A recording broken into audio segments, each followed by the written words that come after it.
Patuloy ang paghatid ng tulong ng iba't ibang ahensya ng gobyerno sa mga biktima ng kalamidad sa Catanduanes at Cebu.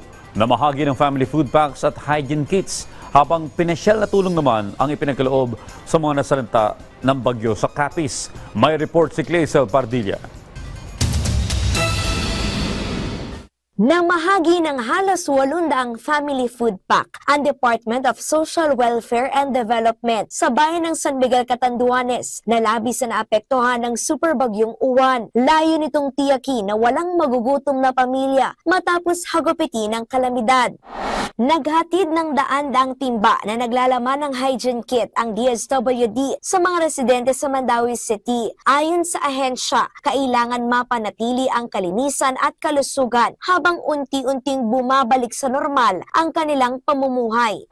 Nakatanggap ng tig 5,000 pisong ayuda ang mga pamilya ng Pontevedra Capiz na tinamaan noon ng Bagyong Ramil. Dagdag suporta ito ng pamahalaan para makumpuni at magkaroon ng disenteng tahanan ang mga naapektuhan ng sakuna.